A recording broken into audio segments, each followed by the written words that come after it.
여러분 안녕하세요. 이번 시간에는 논문 작성 과정에 대해서 한번 알아볼 텐데요. 논문 작성 과정 같은 경우에는 이제 뭐 연구 방법론이나 이런 데서 한 번쯤 봤을 거예요. 물론 제 채널을 보는 학생들이 대부분 석사 과정 학생들이기 때문에 어떤 과정을 통해서 쓰는지는 대충 알고 있을 것 같긴 하거든요. 근데 이제 또 막상 또 쓰다 보면 또 그렇게 안 돼요. 그 과정에 대해서 한번 다시 인지를 하고 또 이제 혹시 학부생들이 수업을 본다면은 그 영상을 본다면 뭐 또 도움이 될 수도 있겠죠. 뭐 그렇게 길진 않아요. 과정 같은 경우에는. 자, 논문 작성의 과정은 일단은 이제 연구 문제 및 연구 과제 설정, 뭐 연구 설계 선택, 뭐 연구 윤리 평가, 뭐 자료 수집, 자료 분석, 결과 보고 요런 순서로 되어 있어요. 여러분들이 논문 쓰는 과정에서 가장 중요한 그 단계가 이제 뭘까요? 논문 쓰는 거에서 가장 중요한 거. 여러분들이 논문 쓰는 데서 가장 신경을 많이 쓰는 데가 어디예요? 가장 신경을 많이 쓰는 데는 뭐 아무래도 뭐 자료 분석, 통계 부분이라고 생각을 해요. 제가 이제 논문적 작성 과정 이 파트를 만든 이유가 뭐냐면 이것 때문에 그래요. 논문을 쓰는 데 있어서 여러분들이 통계를 굉장히 많이 걱정을 하는데 통계는 여기 지금 보이는 거 있잖아요. 논문 작성 과정이 하나, 둘, 셋, 넷, 다섯, 여섯 가지 과정이 있는데 이 과정 중에 통계는 한 부분이에요. 그리고 이게 이제 차지하는 비율 같은 경우에는 뭐 예를 들어서 이제 여러분 한번 생각해 보세요. 논문에서 통계가 얼마나 중요하냐라는 질문에 대해서 1번부터 매우 중요하지 않다부터 시작해서 5번 매우 중요하다까지 해서 어느 정도 될 것 같아요. 대부분의 학생들이 중요하다 혹은 매우 중요하다 뭐 이 정도로 이제 선택을 할 것 같은데 제 기준으로 보면은 이제 자료 분석 통계 같은 경우에는 그렇게 중요하지 않다예요. 그러니까 중요해요. 중요한데 포션이 이제 뭐 그렇게 그 많지 않다라는 거죠. 왜냐하면 통계 같은 경우에는 통계 분석이라든지 이런 것들은 그 종속돼요. 어디에 종속되냐면 여러분들의 연구 문제, 연구 가설에 종속이 돼요. 그래서 여러분들이 어떤 연구 문제, 연구 가설 혹은 연구 설계를 한 거에 따라서 통계는 자동으로 결정이 되기 때문에 우리가 통계에 대해서 걱정할 필요가 없다는 거예요. 통계 같은 경우에는 이제 측정이랑 이제 계량 심리 하시는 선생님들이나 아니면 이제 그런 전공 하시는 분들은 좀 그 뭐지 제 얘기가 불편할 수도 있겠지만 약간 테크닉이에요. 테크닉이고 기술이고 여러분들이 핸드폰을 새로 샀을 때 들어있는 매뉴얼 같은 거 보면서 이제 그 익히잖아요. 물론 이제 이미 스마트폰은 뭐 여러분 다 익숙하기 때문에 매뉴얼 같은 거 보지 않죠. 매뉴얼이 있지도 않고 매뉴얼이 없죠. 어쨌든 여러분들이 무슨 기계를 샀을 때 이게 무슨 기능이 있는지 이렇게 뭐 살펴보는 어떤 매뉴얼이 있잖아요. 그걸 보면서 하면 돼요. 여러분들의 선배들이나 아니면은 선배들이 졸업을 할 때 통계에 대해서 완전히 다 이해를 하고 졸업했느냐를 한번 물어보세요. 지금 이제 아는 이제 졸업생들이 있으면 한번 물어보세요. 다 알고 졸업했냐라고 하면 물론 알고 졸업했다라고 하는 학생들도 있어요. 있는데 이제 뭐 그렇게 많지는 않다라는 거죠. 아무튼 그래서 여러분들이 논문 작성 과정 중에 가장 힘을 쏟아야 될 부분은 어디냐면 연구 문제 및 연구 가설 설정이에요.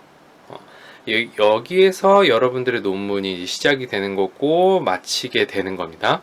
연구 문제와 연구 가설 설정 같은 경우는 이야기가 좀 길기 때문에 제가 다른 파트로 좀 뺐어요.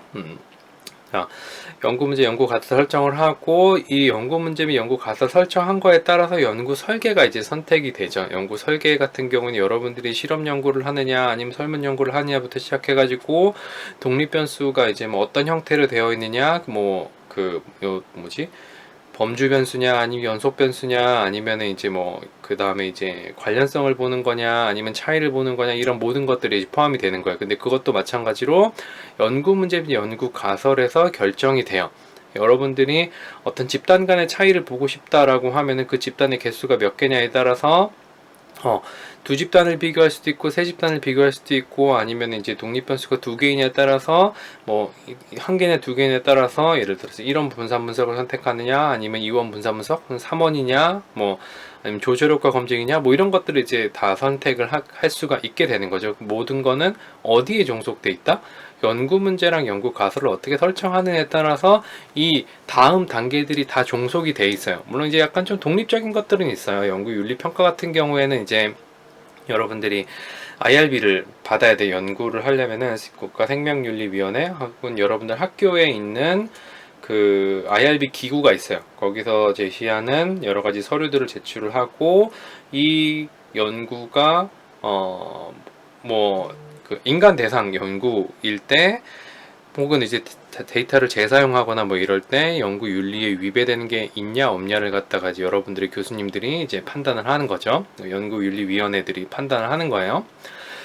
IRB 같은 경우에는 사회과학에서는 그렇게 큰 문제가 되진 않아요. 물론 문제가 되는 부분들이 몇 가지가 있긴 한데 예를 들어 속임 연구라든지 피험자를 속여가지고 무언가를 한다든지 이런 것들은 이제 좀 문제가 되고 아니면 이제 연구에 참여하는 데 있어서 의사결정권이 없는 보호자의 동의가 필요한 직군들이 있어요. 아까 그룹들이 있어요. 아니면 아동, 청소년, 그 다음에 노년이에요. 노인기 사람들. 그 사람들 같은 경우, 그 대상자들 같은 경우에는 보호자의 동의를 받아야 돼요. 그래서 이제 저는 이제 아동 연구를 할 때 그 부모 동의서를 먼저 이제 어린이집이나 유치원에 보내고 그 동의서를 받은 다음에 동의한 부모들의 자녀들에 한해서 다시 또 이제 뭔가를 보내는 거죠. 그런 단계를 거치게 되는 게 조금 복잡하죠. 그 다음에 이제 연구윤리평가에서 이제 표절이라든지 아니면은 피험자가 적당한지 아니면은 뭐 어떻게 연구를 할 건지 뭐 피험자 모집은 어떻게 할 건지 이런 자세한 내용들을 다 작성을 해야 돼요. 연구윤리가 이제 제가 이제 석사 할 때는 이제 IRB 같은 것들이 없었어요. 없어서 연구를 할 때 뭐 그런 것들을 이제 신경을 쓸 그런 개념 자체가 없었죠. 그런 개념 자체가 없었는데 그래갖고 이제 뭐 비윤리적인 실험이라든지 뭐 이런 것들 근데 비윤리적이라 그래갖고 막 2차 세계대전 때 뭐 인체 실험하듯이 막 그런 건 아니고 예를 들면 이제 연구윤리 평가할 때 뭐 예를 들면 이제 여러분들의 뭐 지도 교수님의 수업을 듣는 학부생들 수업을 할 때 뭐 그런 경우에도 이제 취약한 피험자군으로 속하게 돼요. 왜냐하면 이제 수업을 듣고 있는데 그 대상의 학생들에게 실험을 참여하라고 했을 때 실험에 참여는 개인의 결정권이 있거든요. 내가 참여를 안 했을 때 불이익을 받을 수 있는 그런 느낌 같은 게 있거든요. 실제로 뭐 그런 불이익 같은 건 없긴 하지만, 그러니까 그랬을 때 그런 것도 연구윤리위원회에서 평가를 받아야 된다는 거죠. 그래서 연구윤리 평가 같은 경우에는 까다롭긴 하지만 이제 대부분 페이퍼워크예요. 정해진 어떤 규칙에 따라서 프레임에 따라서 여러분들이 연구에 대해서 좀 더 자세히 기술한다라고 이제 보면 될 것 같아요. 자료 수집 같은 경우에는 이제 예전에는 제가 지금 얘기했던 것처럼 대부분의 이제 학부생들이 어떻게 보면은 사회과학 연구의 어떤 연구 참여 대상이 되죠. 그래서 심리학 연구라든지 사회과학 연구는 어떻게 보면 대한민국 대학생들의 연구라고도 볼 수가 있어요. 물론 이제 그렇게 안 하는 학생들도 있긴 하지만 저 같은 경우는 이제 아동 대상으로 해서 어린이집이나 이제 유치원 아동들 대상으로 실험을 했었고, 아니면 이제 노년기 연구하거나 뭐 이런 뭐 특수한 그거 빼고는 대부분 이제 대학생 연구예요. 자료 수집할 때 수업 시간에 가갖고 프린트된 설문지를 나눠주고 그걸 이제 받아갖고 코딩하고 뭐 이런 식으로 했었어요. 근데 이제 뭐 시대가 많이 변했죠. 구글 폼이나 아니면 이제 네이버에 있는 설문지 아니면 뭐 라임 서베이라든지 서베이 몽키라든지 아니면은 여러분들이 학교에 소속돼 있는 학교도 보면은 학교 도서관 사이트 도서관에 보면은 설문지를 만들 수 있는 사이트가 서비스가 되고 있는 학교가 있을 거예요. 한번 찾아보세요. 거기서 이제 설문지를 만들어 가지고 옛날부터 있었던 건데 제가 학부 때도 있었던 것 같아요. 그런 것들을 이제 사용해 가지고 온라인으로 서베이를 할 수가 있겠죠. 자료 수집 방법 같은 경우에는 여러분들이 이제 뭐 편한 걸로 하면 돼. 아니면 페이스북이나 이런 데서 페이지를 만들어 갖고 그 페이지에 설문을 올려놓은 다음에 이제 그 페이지에 광고료를 지불을 해요. 그리고 여러분들이 이제 연령 설정이나 이런 것들을 할 수가 있어요. 연령이나 타겟 설정을 할 수가 있어요. 그래서 그 페이지가 어떤 사람들한테 노출되느냐, 그 노출 빈도수나 이런 것들을 높여갖고 그런 식으로 이제 설문을 할 수도 있겠죠. 뭐 돈을 들이면은 뭐 어떻게든 설문을 다 만들 수가 있습니다. 아니면 이제 리서치 회사에 이제 의뢰를 할 수도 있어요. 근데 이제 석사나 박사 선생님들 정도면 어느 정도 경제력이 있기 때문에 리서치 회사에 맡길 수도 있겠지만 제대로 이제 리서치 회사에 맡기기 위해서는 돈이 꽤 많이 들어요. 일단 몇백 단위로 깨져요. 여러분들이 패널을 사용한 패널 사용료라든지 뭐 이런 것들이 있기 때문에 물론 이제 좀 더 저렴하게 할 수 있는 데도 있긴 해요. 근데 개인적으로는 약간 좀 데이터의 어떤 신뢰성이 조금 과연 잘 모을까? 이 돈으로? 왜냐면 그 리서치 회사에 제가 예전에 큰 프로젝트를 할 때 데이터를 이제 의뢰를 한 적이 있었거든요. 그때 이제 거의 몇백 단위로 이제 그 의뢰를 해가지고 그러니까 전 국민을 대상으로 그러니까 전 국민 대상이라기보다는 어떻게 보면 대표 표집을 모이기 위해서 전 국민을 대상 전국에서 데이터를 모아야 되는 거기 때문에 뭐 그런 식으로 이제 진행을 했었던 거거든요. 자, 아무튼 뭐 그렇게 자료 수집은 뭐 그런 식으로 진행을 할 수가 있습니다. 그다음에 자료 분석은 이제 통계 돌리는 건데 통계 돌리는 거야 여러분들이 SPSS나 M+나 에이모스나 아니면은 리즈렐 쓰나 리즈렐 요새 그다음에 사스 사스도 있고 뭐 여러 가지 프로그램들이 있죠. 그런 것들은 하나의 툴이에요. 그래서 여러분들이 문서 작성할 때 쓰는 워드라든지 한글이든지 파워포인트라든지 이런 거랑 똑같은 거예요.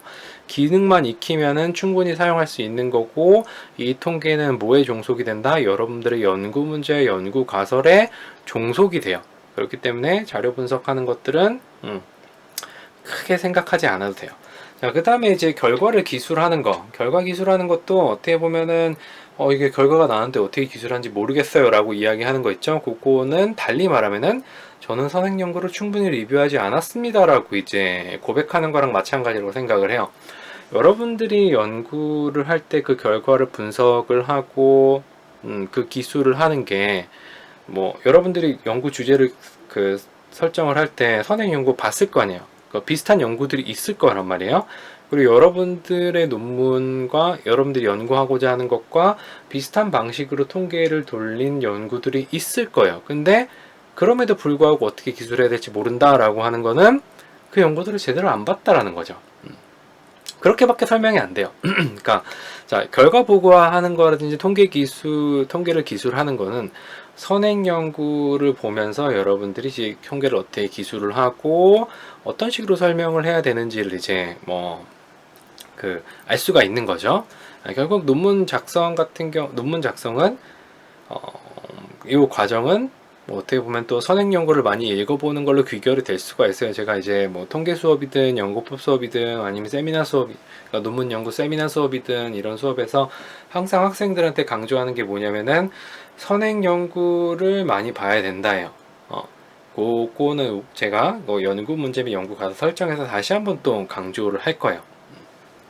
그다음에 결과 보고를 할 때 나중에 이제 논문 구성에서 다시 이야기를 하겠지만 보통 결과를 기술할 때 어떻게 하냐면은 그러니까 결과 기술하고 이제 논의 부분이 있잖아요. 논의라고 하는 거는 어떻게 보면 여러분들이 연구 문제를 이제 통계적 과정을 통해서 검증을 하고 여러분들이 주장하고 싶은 걸 주장을 할 수 있는 상황이 됐단 말이에요. 그 상황에서 단순히 그냥 연구 결과 기술을 갖다가 그냥 쭉 다시 한번 리바이벌 하는 게 아니라 어떤 임플리케이션을 끌어내는 과정이 논의 과정에 이제 포함이 되어 있어야 됩니다. 그것도 우리가 나중에 다시 한번 자세히 살펴볼 거예요. 자, 논문 작성 과정에 대해서 간단히 알아봤는데, 여러분들도 아까 처음에 얘기했던 것처럼 여러분들도 이미 알고 있는 이야기가 될 수도 있고, 또 몰랐을 수도 있을 거예요. 중요한 거는 뭐다? 논문 작성의 과정에서 가장 중요한 건 연구 문제 및 연구 과사를 설정을 하는 거예요. 그게 정확하게 설정이 되면은 그 다음 설계라든지 뭐 윤리평가 제외하고 뭐 자료 수집, 자료 분석, 결과 보고 같은 경우에는 정해진 레일에 따라서 그냥 쭉 가게 되는 거예요. 그러니까 괜히 딴 생각을 하면 안 돼요. 예를 들어 자료 분석을 하는데 뭐 어떤 변수를 투입해 가지고 이제 분석해도 될까요? 뭐 이렇게 물어보는 거 있죠? 그런 것들은 여러분들이 연구 문제가 명확하지 않기 때문에 그런 거예요. 좀 더 자세히 말하면은 여러분들이 논문을 통해서 뭘 얘기하고 싶은지 잘 모르기 때문에 그런 거예요. 그것도 이제 아직 명확하지 않아서 그런 거예요. 그러니까 모든 것들은 이제 선행 연구에 기반해서 설정이 된다라는 거, 연구 문제도 마찬가지고, 그게 맨 처음에 스타트 지점이 연구 문제 설정이 되면은 이 뒤의 과정들은 그냥 자연적으로 레일을 따라서 쭉 가면 돼요. 중간에 뭔가 끼어들고 싶어 한다, 뭔가 좀 바꾸고 싶어 한다라고 하는 거는 처음에 설정한 게 약간 조금 빈약하게 설정이 됐다? 뭐 그렇게 이제 볼 수 있겠죠. 물론 이제 논문을 처음 쓰는 거니까, 그리고 또 논문을 많이 쓴 사람들도 그래요. 그렇긴 한데 어쨌든 이론적으로 이제 그렇게 이야기할 수 있다고 볼 수 있습니다. 자, 논문 작성의 과정을 간단히 살펴봤는데, 이 다음부터 이제 연구 문제 설정하는 것들 어떻게 하면 잘 설정할 수 있을까? 이런 내용으로 찾아뵙겠습니다. 예, 수고하셨습니다.